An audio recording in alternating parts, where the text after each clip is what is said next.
What's going on, guys? Back again on the trailer build. I'm gonna get straight into it today. I've got a roof vent fan we've got to cut a hole for. So I've been watching some other videos and stuff. It's kind of why I'm doing this one, because not a lot of people doing it in cargo trailers, mostly RVs. A lot of questions, and we'll figure out the answers today. So I got this unit on Amazon. It wasn't unreasonably priced. It does have a remote. Did come with the Buildout tape. I do have this. Was recommended by a lot of people in the comments about sealing the edges with. I will hopefully have enough of that to do this and the solar panels we're going to do later.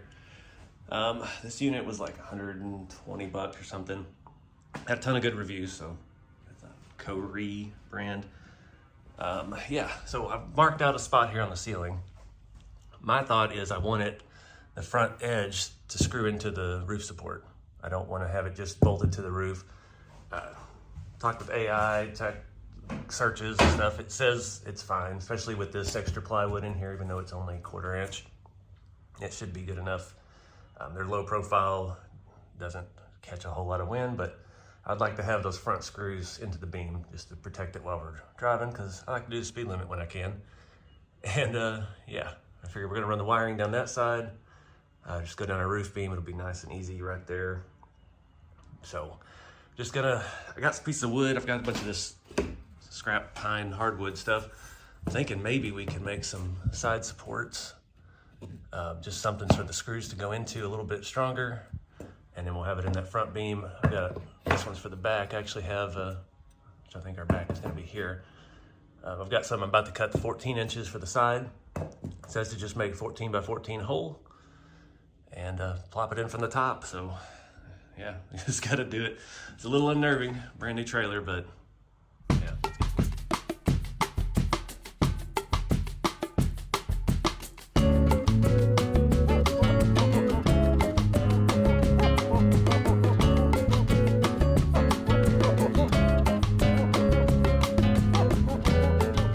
All right, you can do all this from the inside if you really love metal shavings in your eyes, but I'm gonna try to go on the roof. Marked the 4 corners. I did measure this a little undersized, so you can see I went outside my edge on all 4 corners. So I know to connect the outside edges of the circles with the skill saw, or jigsaw, or whatever you want to call it. So you have to try to climb up there and reach this now.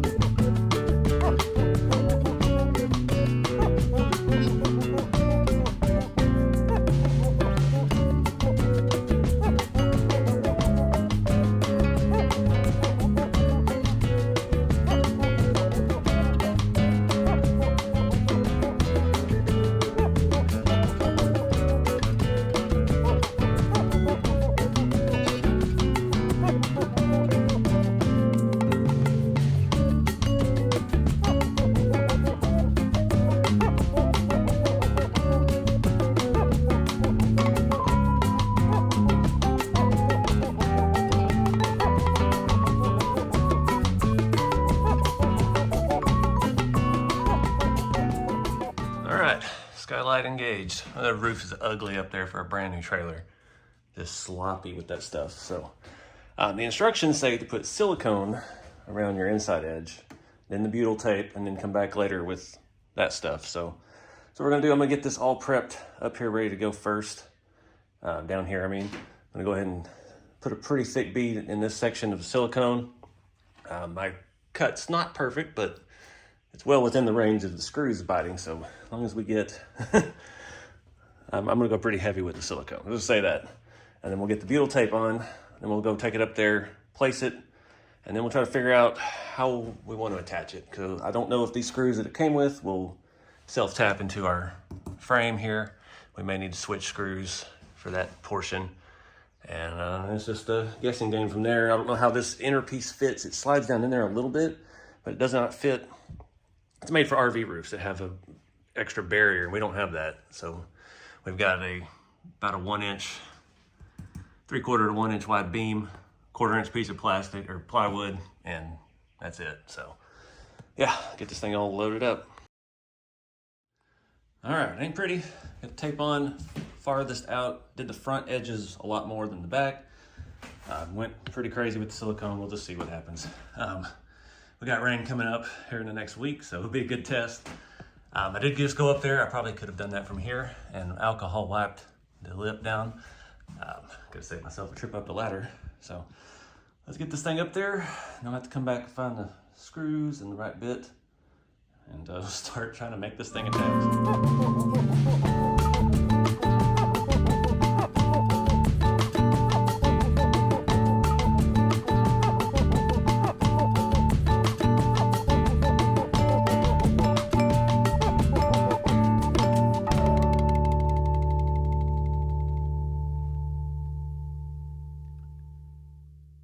Well, I got it in and I realized I put it in backwards. The hinge is supposed to open to the rear. Makes sense for aerodynamics, but it was taller on that end. So I gotta fix all the butyl tape that stuck really well. Go up there and clean it off again and try it again. All right, guys, that's a lot of work. It's hard to do with one person. I did have to go ahead and like screw these in from the inside just into the wood and drill down into them. It's not perfect, but add a little more support. All of the front ones stripped out. I even pre-drilled into the metal beam, so I ended up having to pre-drill those again and actually run some bigger screws in the front to get that edge sealed up good. It looks terrible on the outside, but the whole entire roof looks terrible. I'm burning up. It got hot and fast today. Be ready to turn this thing on. But I'll take you up there and show you what it looks like. Pretty hard to see, but it's ugly. I think it's sealed. And we're gonna get that other roofing stuff like this and just smear all over that whole edge all the way around and see if we can't prevent this from leaking.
All right, guys, got that in. Got that stuff smeared around. It looks like it worked pretty well.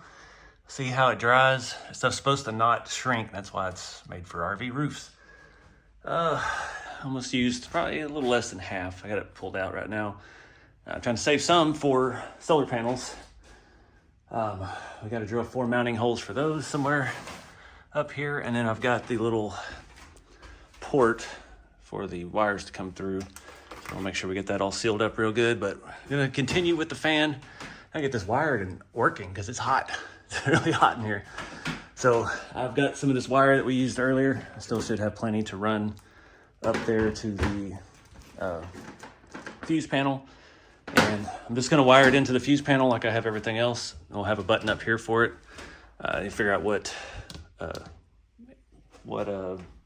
voltage or whatever breaker size it needs, because they're set for different things.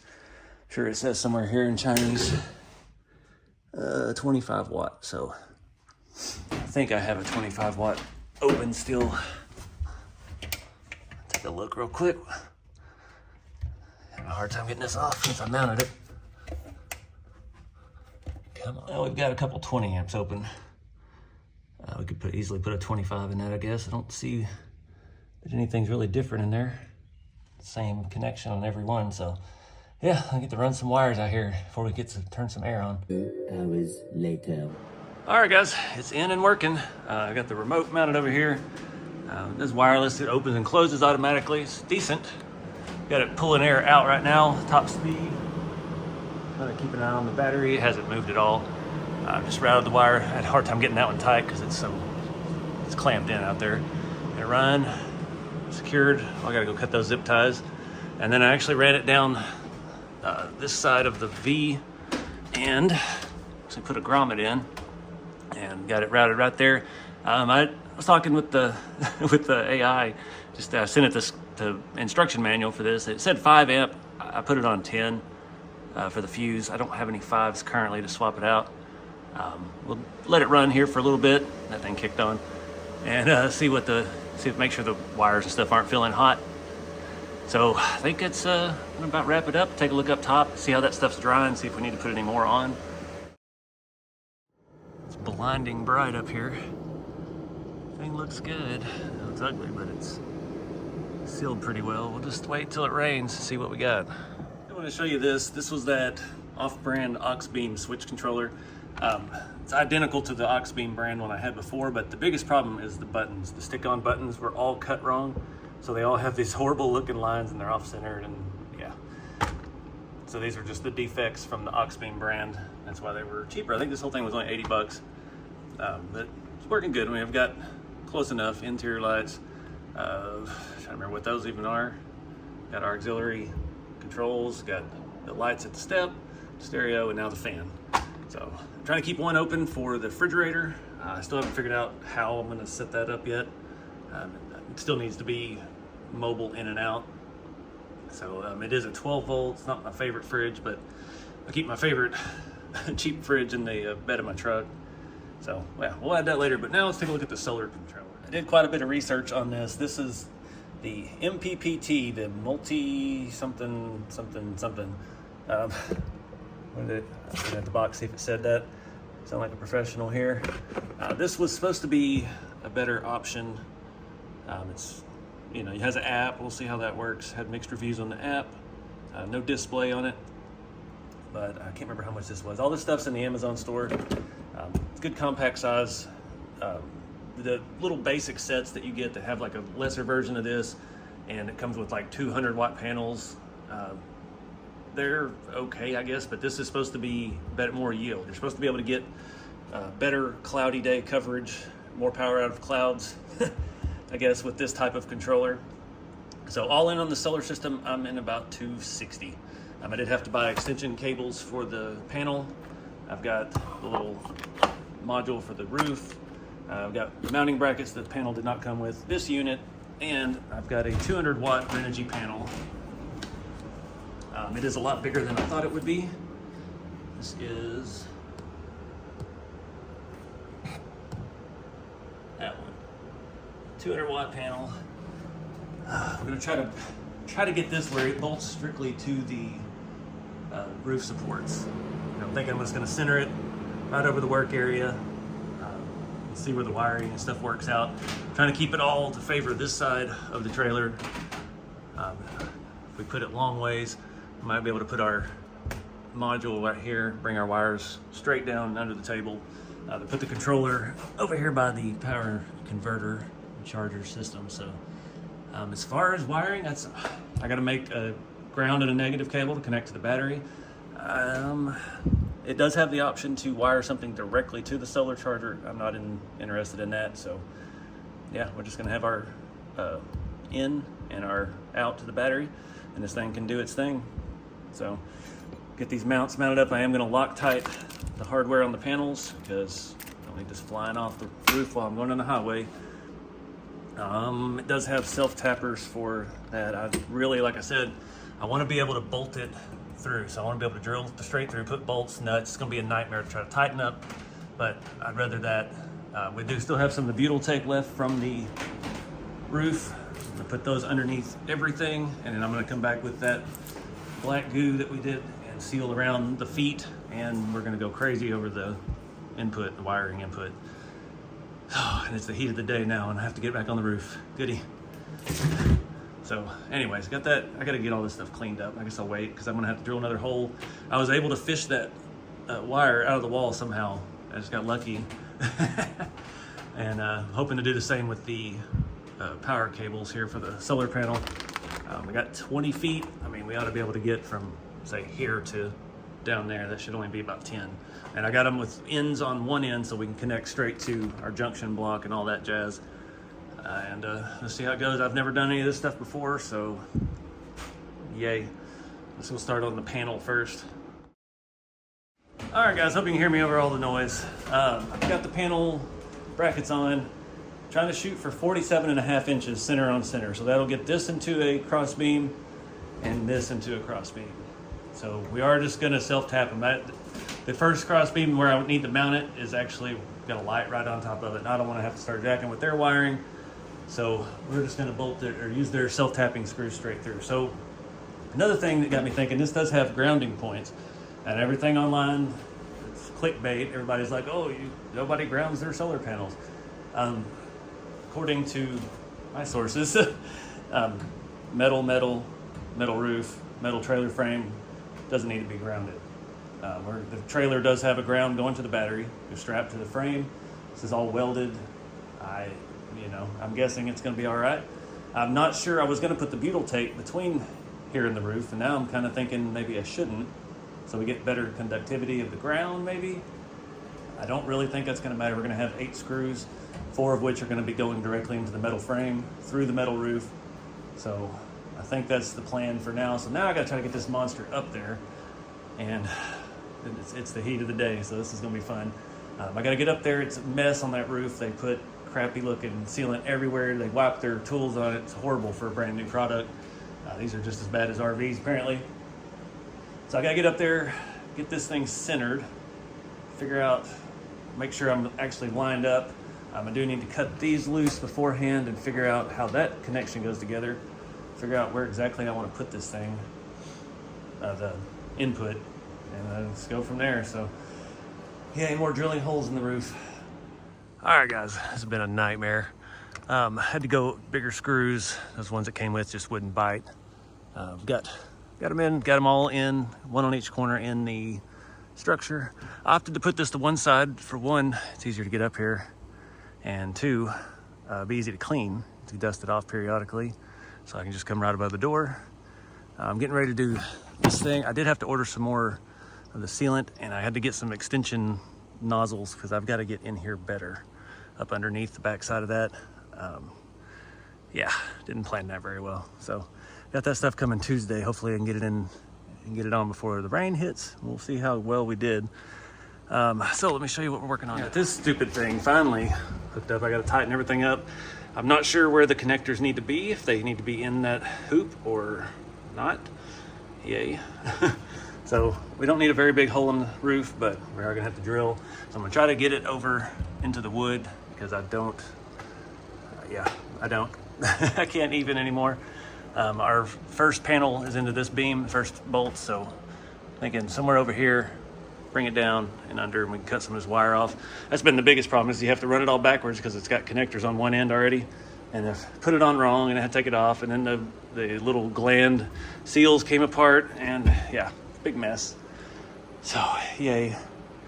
I'm gonna do everything I can at this. I'm gonna try to drill a pretty small hole. I've got some more grommets somewhere, and since we're going through the metal, I don't definitely want to put something like that one in there.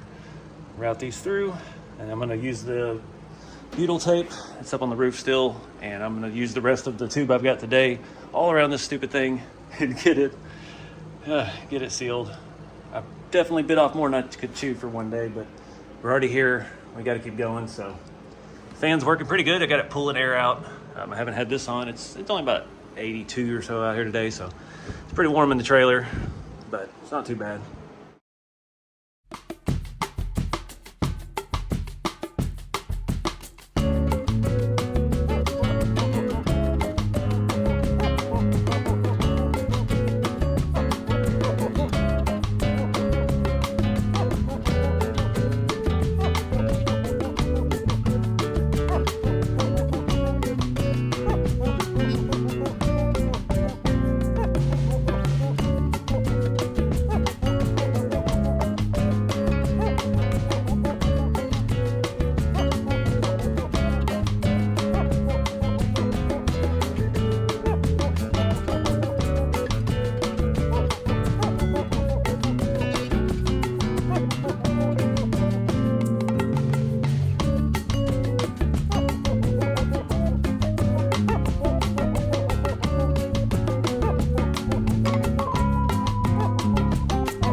Yeah, it's not very glamorous. Yeah, it'll work. I did put the grommet on the outside on the metal and a little bit of the sticky stuff to help seal it. Just run it down. I tried to run it back here and run down. I even drilled a hole down there, unfortunately. There's got to be like a crossbar somewhere in the front. I could not get that to come down that low. Of course, I did get a wire out on this side, but I don't know if it's just because of the way two wires together or what. I ran out of patience. We're running through our gap of the table. Now we're tied into our shore power line, and all that's left is to mount this thing up. I've got to fab a positive and a ground for the battery and get this cut and in. Very small terminals there. Running pretty good size gauge wire. I don't know if we'll be able to use this maybe. It's gonna be close. All right guys, I'm exhausted. Oh, here's what we got. Ugly, but solid. Stuff's pretty well dry now. Just opened the whole thing up and blew out all the dust. I got the wiring all tidied up. Unfortunately, we have an extra hole there now. Oh well, live and learn. I did jump that once an external ground. I wasn't gonna drill another hole in the floor at this point in the day and tie one in the chassis, so I jumped a jumper from the chassis ground on the converter over to the solar charger. It's good enough. It's a ground. I've got everything hooked in with the battery. Had to go crimp big terminals on that. I ended up reusing the end of the panel wire to make those because the other stuff I had details a lot heavier gauge. It would not go into that solar controller. So I had to fight with that forever. Had to go through and manually override the pin number for the Bluetooth connection. And I finally got this on working. I've been doing 10, but the sun's on the other side of a tree right now, so we're bouncing around. But 10 watts seems to be the average with good blockage. I've got a bunch of stuff on. I got the fan going, and everything's jiving. I need a shower, something fierce. Had to put a bunch of tools in the shop. The shop is a disaster right now because I just kind of threw everything in. I've got some more straps from Harbor Freight. I went ahead and grabbed a couple more of these E-Track, just singles, because again, I don't know, I may put the generator underneath there so we could bolt some there and have it strapped down. I found these are cool. These are E-Track bungee straps. They are adjustable so we can tighten them down. That'll be handy for some of the stuff to carry to events. May keep this ladder out here in the trailer. It folds down pretty tightly. Yeah, just so I don't have to clean off the solar, traveling in weather and things. So yeah, I need a shower. I've got some finishing up to do tomorrow, and we'll figure out where we're gonna wrap this video up, but I'm digging it. The solar is working finally. That panel is huge, and I do have room to put another one on this side if we wanted to go up to 400 watts. I believe this can handle that, I think, but anyway. Oh, I did also finish this out so I get some of the stuff out of here. This one is not gonna have a purpose. This one's gonna be for the fridge, so I put danger on it, whatever. So it's all complete. I've been out here listening to music, and yeah, ready to go shower. I forgot to show you, the thing has a remote, and it closes itself. Pretty handy. All right, guys, let's do the final tally. All right, guys, I am beat. I worked my butt off today. So, got the final number. You know when your stack of paper starts getting so thick you can't even staple it. You spend enough money. This is minus all the returns. I had a couple items that I sent back. $2,032.32. That includes the sealant and the caulk tube extension I have coming to finish sealing up around the solar panel. Big ticket stuff though. I did want to talk more about the solar. Let me flip to that real quick. The extension cables for the solar panel to connect the panel to the unit, 25 bucks, not bad. That also includes 55 bucks at Harbor Freight for some extra tie downs and stuff. The solar system itself was only, I spent $273. So with the panel, $300. And that is a Victron Solar Smart MPPT solar charger 100/20. It can do up to 48 volts. That includes the Renogy panel mounts, the little entry gland as they call it, and the 200 watt Renogy solar panel. And that was a lot bigger than I thought it would be.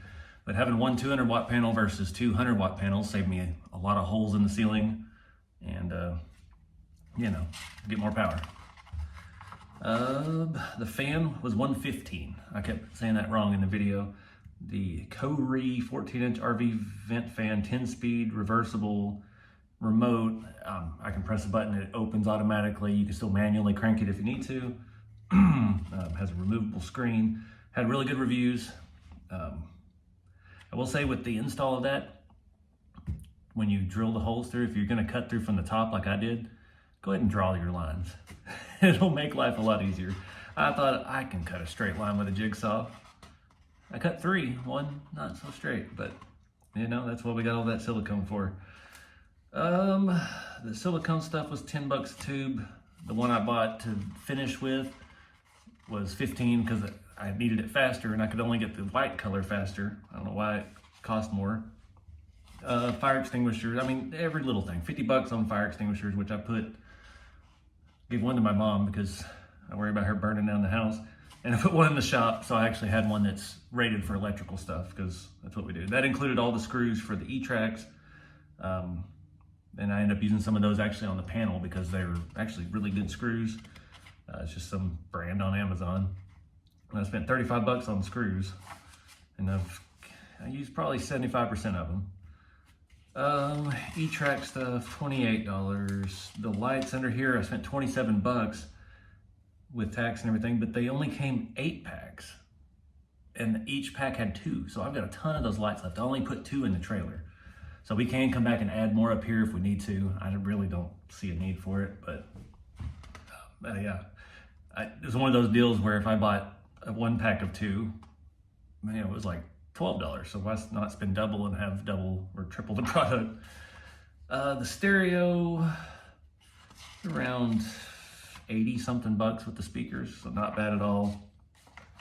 $35 for connectors, which I ended up not even using that many of, but I got a new crimping tool, so you know, we got a lot of that stuff left. $92 for wood, and I've got some new reflectors. One of the back reflectors has already fallen off. They stuck it on the diamond plate, like, gee, why wouldn't that stick?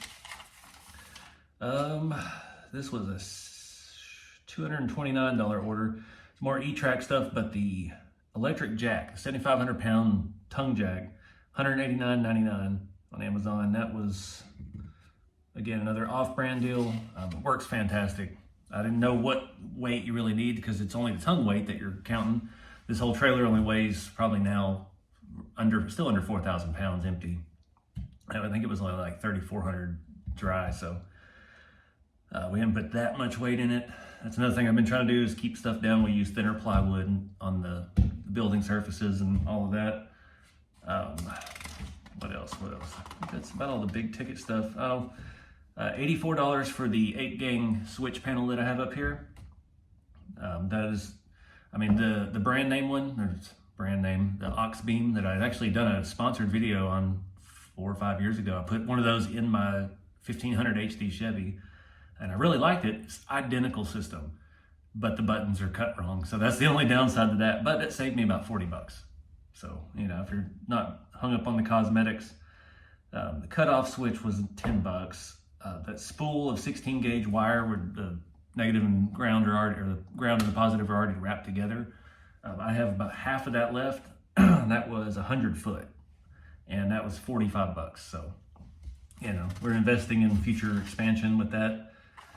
The power strip thing for the console's $20.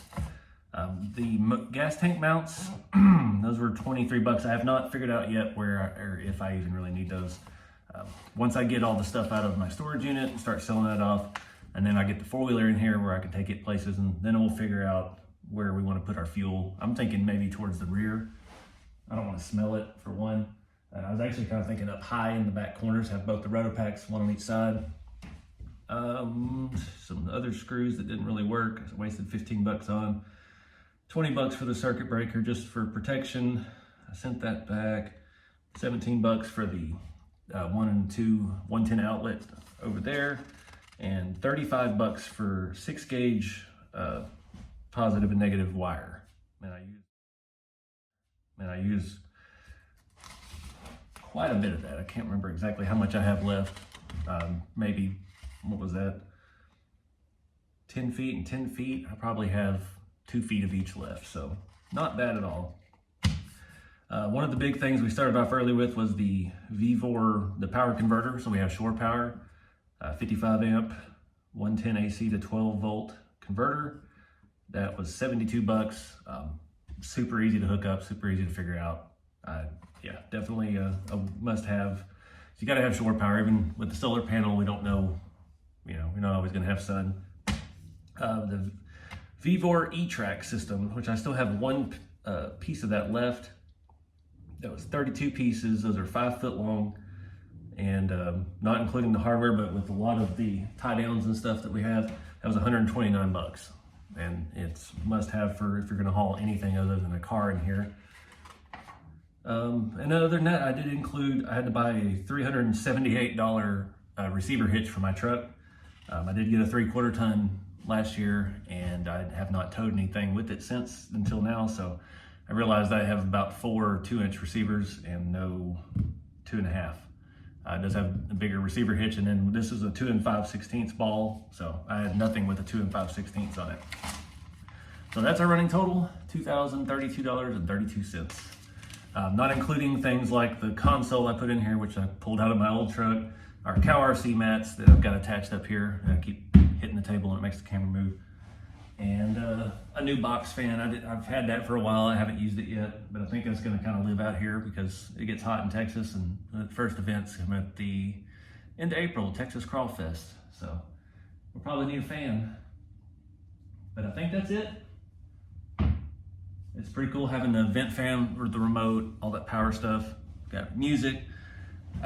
That tote that I put all my bins underneath the table with, I had that for 10 years. I wasn't using it, so it worked out perfect. Screwed it to the floor, and now I have a dedicated place for all my tie downs, ratchet straps, and all that stuff.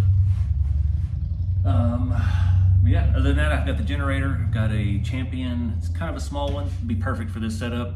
Did not work great for my RV back in the day. It wasn't enough to do the fridge and the air conditioning on that little pop-up camper I had some videos on. On that, I do have a really high-grade, heavy-gauge extension cord for that, so we can hook up at events if we don't have any sun. I'm excited to see what kind of life or what kind of power capacity we actually have with a 200-watt panel. I mean, we're not drawing much. The music, the fan barely draws anything. I was looking at that earlier while I was out here working. So I put that in first because I knew it was going to be hot today. It doesn't really draw any electricity. So yeah, appreciate you guys watching and seeing something different on the channel again. It's a big investment. I know I've not really said what the trailer cost. These are going around $13,000, and it answered a lot of my questions as far as the problems that I have right now. And I hope to one day be able to take this everywhere with me and have like a whole built out store, but we're still not there yet with the brand and with the product line. But for semi-local events, this is going to be fantastic. I don't think I'll be hauling this to very far yet, but we'll experience what that actually means at a Texas Crawl Fest coming up end of April, and yeah, go from there. I'm hoping to bring my 4-wheeler out there because that is an off-road park. So once we get all the furniture moved and I start selling all that stuff from my past life, I can recoup some of this money. I should definitely be able to recoup all of this. And getting out of that storage unit is going to help make the payments on the trailer. So, I'm not gaining a whole lot of bills from it. I've got, a couch and a bed frame and bedroom set and a fridge and a washer and dryer and a whole bunch of stuff that I don't see myself having a house here again in the future, so not in the near future anyway. Not near enough to hang on to all that junk and keep paying for a storage unit. So I've been paying for it for almost 3-4 years now. Just wasting money. So why not waste money on something fun that we can keep? So appreciate you guys. Get out there and have some fun, whether with RC or with building real cars or trailers or whatever it is. And yeah, see you guys in the next one.